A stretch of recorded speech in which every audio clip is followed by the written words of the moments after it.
하나님은 용기 있는 사람을 쓰신다.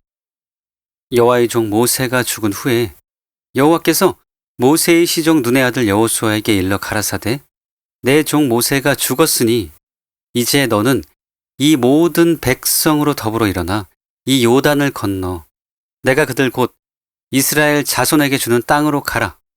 내가 모세에게 말한 바와 같이 무릇 너희 발바닥으로 밟는 곳을 내가 다 너희에게 주었노니 곧 광야와 이 레바논에서부터 큰 하수 유브라데에 이르는 헷 족속의 온 땅과 해지는 편 대해까지 너희 지경이 되리라.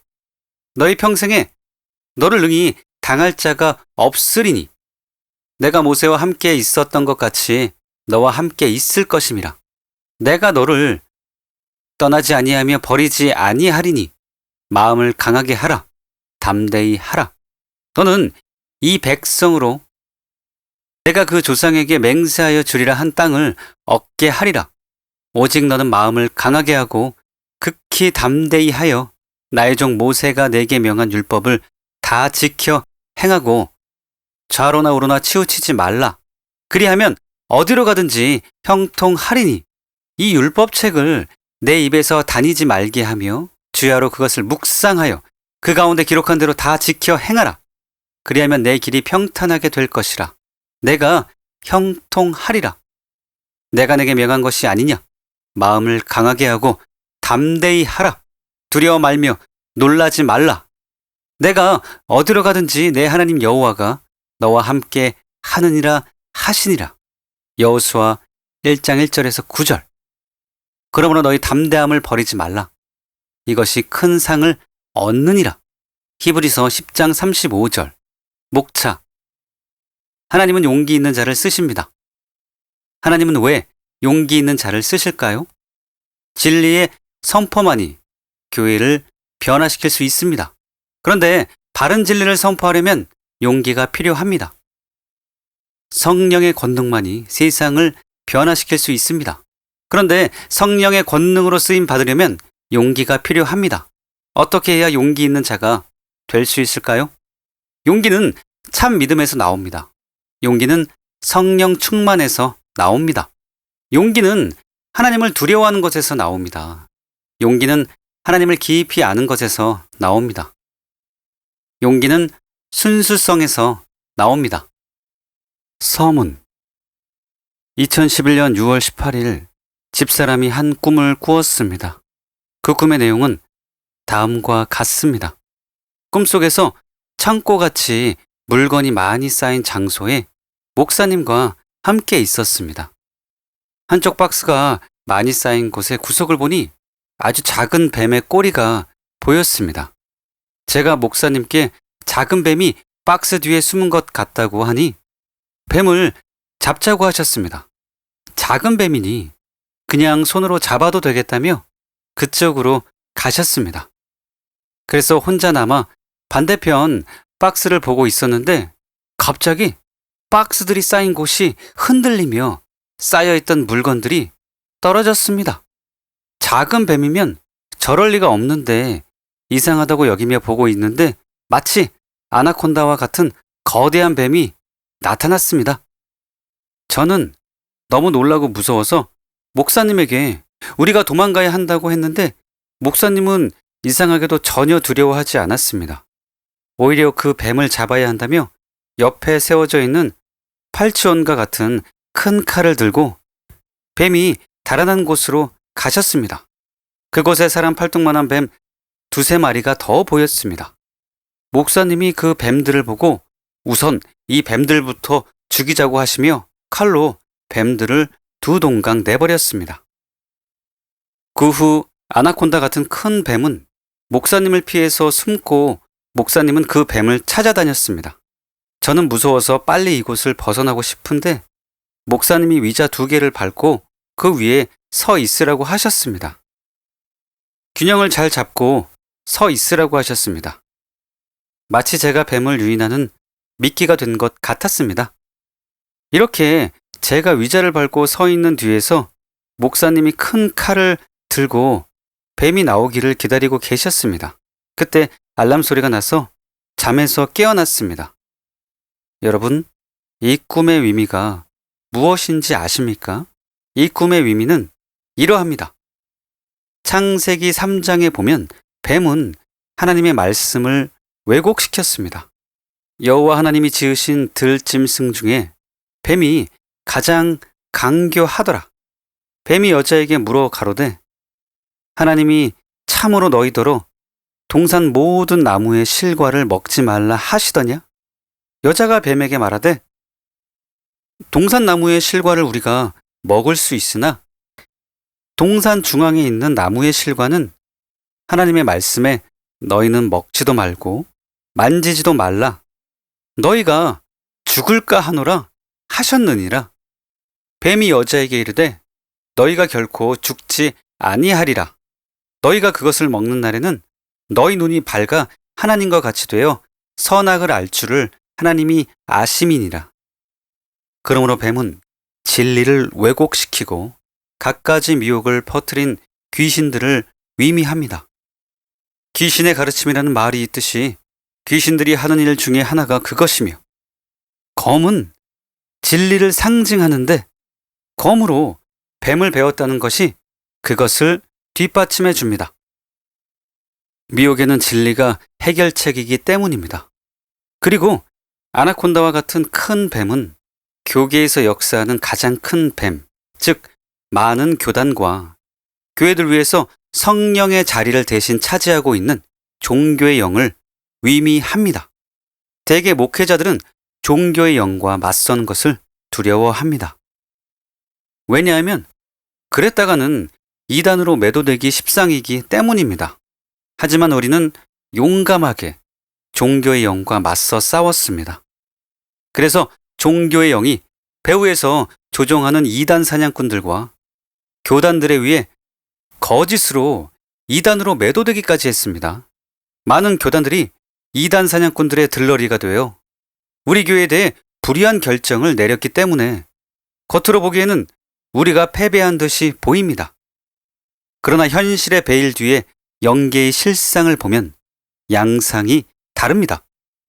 실제로는 종교의 영이 우리가 가진 진리 때문에 우리를 심히 두려워하고 있습니다. 그리고 우리가 그 목을 벨 날이 멀지 않았습니다. 그때 밥 존스 목사님이 말씀한 것처럼 종교의 영이 소유한 것이 모두 우리의 것이 될 것입니다. 미혹은 사라질 것이며 수많은 영혼들이 진리로 인해 자유케 될 것입니다. 동시에 부흥이 일어나고 엄청난 영혼들을 거둬들이게 될 것입니다.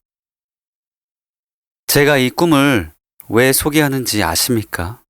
그것은 하나님이 용기 있는 사람을 쓰신다는 것이 이 꿈에 분명하게 나타나 있기 때문입니다. 하나님은 흔히 생각하는 것처럼 단순히 인격이 훌륭한 사람이 아니라 용기 있는 사람을 쓰십니다. 지금 하나님께는 더 많은 용기 있는 목사님과 성도님들이 필요합니다. 여러분이 그중 한 사람이 될 마음은 없으십니까?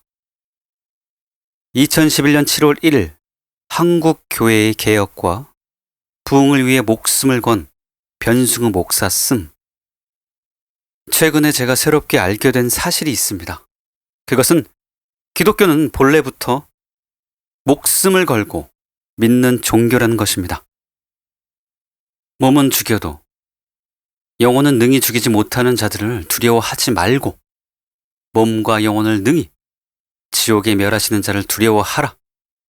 누구든지 사람 앞에서 나를 시인하면 나도 하늘에 계신 내 아버지 앞에서 저를 시인할 것이요. 누구든지 사람 앞에서 부인하면 나도 하늘에 계신 내 아버지 앞에서 저를 부인하리라. 내가 세상에 화평을 주러 온 줄로 생각지 말라. 화평이 아니요 검을 주러 왔노라. 내가 온 것은 사람이 그 아비와 딸이 어미와 며느리가 시어미와 불화하게 하려 함이니 사람의 원수가 자기 집안 식구리라. 아비나 어미를 나보다 더 사랑하는 자는 내게 합당치 아니하고 아들이나 딸을 나보다 더 사랑하는 자도 내게 합당치 아니하고 또 자기 십자가를 지고 나를 쫓지 않는 자도 내게 합당치 아니하니라. 자기 목숨을 얻는 자는 잃을 것이요 나를 위하여 자기 목숨을 잃는 자는 얻으리라. 초대교회 성도들은 실제로 목숨 걸고 예수님을 믿었습니다. 3세기에 이르기까지 예수님을 믿는다는 것은 곧 목숨을 걸어야 한다는 의미였습니다. 교회 지도자들도 목숨 걸고 사역을 해야만 했습니다. 유대인들이 안디옥과 이고니온에서 와서 무리를 충동하니 그들이 돌로 바울을 쳐서 죽은 줄로 알고 시외로 끌어내치니라. 제자들이 둘러섰을 때에 바울이 일어나 그 성에 들어갔다가 이튿날 바나바와 함께 더베로 가서 복음을 그 성에서 전하여 많은 사람을 제자로 삼고 루스드라와 이고니온과 안디옥으로 돌아가서 제자들의 마음을 굳게 하여 이 믿음에 머물러 있으라 권하고 또 우리가 하나님의 나라에 들어가려면 많은 환난을 겪어야 할 것이라 하고 이 말씀에 보면 바울이 돌에 맞아서 사람들이 죽은 줄 알았습니다. 어떤 사람들은 이때 바울이 실제로 죽었었고 셋째 하늘을 경험했다고 말합니다. 그런데 죽은 줄 알았던 바울이 몸을 털고 일어나서 제자들에게 이렇게 말했습니다. 마음을 굳게 하여 이 믿음에 거하라. 우리가 하나님 나라에 들어가려면 많은 환난을 겪어야 할 것이라. 바울의 말대로 당시 성도들이 천국에 들어가려면 많은 환난을 겪어야 했습니다. 그런데 환난에 굴복하면 환난을 당하지 않아도 됩니다. 굴복하지 않기 때문에 환난을 당하는 것입니다. 그러므로 우리가 하나님 나라에 들어가려면 많은 환난을 겪어야 할 것이라. 이 말씀은 환난과 핍박에 굴하지 않아야 천국에 들어갈 수 있다는 의미입니다. 다시 말해서 환난이나 핍박에 굴복하면 천국에 들어갈 수 없다는 것입니다. 저는 성도님들이 가족들의 극심한 박해 때문에 상담하면 불신 가족을 일부러 자극하지 말되 신앙 때문에 때리면 맞고 칼로 찌르면 죽으라고 말합니다. 죽을지언정 절대로 타협하지 말라고 권합니다. 왜냐하면 그게 기독교 신앙이기 때문입니다. 핍박이 수그러질 때까지만 교회를 쉴게요. 이것은 신앙이 아닙니다. 예수님을 배반한 것입니다. 우리는 사람들이 핍박하면 당할 수밖에 없습니다. 왜냐하면 예수님이 친히 자기 십자가를 지고 예수님을 따르라고 명령하셨기 때문입니다. 그리고 그 말의 의미는 목숨 걸고 예수님을 믿으라는 요구이기 때문입니다. 이에 예수께서 제자들에게 이르시되 아무든지 나를 따라오려거든 자기를 부인하고 자기 십자가를 지고 나를 쫓을 것이니라. 누구든지 제 목숨을 구원코자 하면 잃을 것이요 누구든지 나를 위하여 제 목숨을 잃으면 찾으리라. 다행히도 지금은 공산주의 국가에 살거나 회교 국가에서 회심한 사람이 아니라면 상황이 초대교회 때와는 많이 다릅니다. 그래서 믿는 자들이 이 진리를 망각하고 너무 심약해져 있습니다. 그러나 정도의 차이가 있을 뿐 핍박은 여전히 존재합니다. 오늘날도 환난을 겪지 않고 하나님 나라에 들어갈 수는 없습니다. 이것은 사랑하는 교회 성도들에게는 배나 더 사실입니다. 여러분이 천국에 들어가려면 환난을 각오해야 합니다. 그리고 절대로 뒤로 물러서지 말아야 합니다. 이것은 다음 성경 구절에도 분명하게 나타나 있습니다. 보라, 내가 너희를 보냄이 양을 이리 가운데 보냄과 같도다. 그러므로 너희는 뱀같이 지혜롭고 비둘기같이 순결하라. 사람들을 삼가라. 저희가 너희를 공회에 넘겨주겠고 저희 회당에서 채찍질 하리라. 또 너희가 나를 인하여 총독들과 임금들 앞에서 끌려가리니 이는 저희와 이방인들에게 증거가 되게 하려 하심이라. 너희를 넘겨줄 때 어떻게 또는 무엇을 말할까 염려치 말라. 그때 무슨 말할 것을 주시리니 말하는 이는 너희가 아니라 너희 속에서 말씀하시는 자 곧 너희 아버지의 성령이시니라. 장차 형제가 형제를 아비가 자식을 죽는데 내어주며 자식들이 부모를 대적하여 죽게 하리라. 또 너희가 내 이름을 인하여 모든 사람에게 미움을 받을 것이나 나중까지 견디는 자는 구원을 얻으리라. 나중까지 견디는 자는 구원을 얻으리라. 이 말씀은 예수님이 제자들에게 하신 말씀입니다. 동시에 이것은 마지막 때를 사는 저와 여러분에게 하시는 말씀이기도 합니다. 왜냐하면 같은 말씀이 말세의 징조에 언급되어 있기 때문입니다. 그때 사람들이 너희를 환난에 넘겨주겠으며 너희를 죽이리니 너희가 내 이름을 위하여 모든 민족에게 미움을 받으리라. 그때 많은 사람이 실족하게 되어 서로 잡아주고 서로 미워하겠으며 거짓 선지자가 많이 일어나 많은 사람을 미혹하겠으며 불법이 성함으로 많은 사람의 사랑이 식어지리라. 그러나 끝까지 견디는 자는 구원을 얻으리라. 실제로 이런 시대가 다가오고 있습니다. 박해는 말세의 징조 중에 하나입니다. 더구나 요즘 통과설을 주장하는 사람들이 많습니다. 어쩌면 우리는 모두 7년 대환난을 통과하게 될지도 모릅니다. 그러나 끝까지 견디는 자는 구원을 얻으리라. 이 말씀은 진실로 저와 여러분을 위한 말씀입니다. 한편 주님이 이 구절에서 경고하신 것처럼 이미 교계 안에는 존 웨슬리와 로이드 존즈가 지적한 종류의 거짓 선지자들이 목사님들 안에 수두룩하고 목사님들이 정치적이 되어 거짓으로 이단으로 정죄하는 불법이 난무하고 목사님과 성도님들에게서 사랑이 식어지고 이기적이 되어 교단 이기주의와 개교회 이기주의가 심각한 상태입니다. 교계 내에서 이미 오래전에 정의가 무너졌고 진실은 더 이상 통하지 않습니다. 그러니 이런 상황에서 어떻게 핍박을 피할 수가 있겠습니까? 기독교는 처음부터 목숨 걸고 믿는 종교였습니다. 주판을 굴리면서 믿는 종교가 아닙니다. 그런데 오늘날은 평신도는 물론이요, 목사님들까지도 어찌나 그렇게 몸을 사리는지 참담한 마음입니다. 목사님들이 진리를 위해 목숨을 걸지 않고 손익계산하기에 바쁜 장사치들처럼 되었습니다. 그래서 적지 않은 교회들이 장사치의 소굴이 되어 버렸습니다.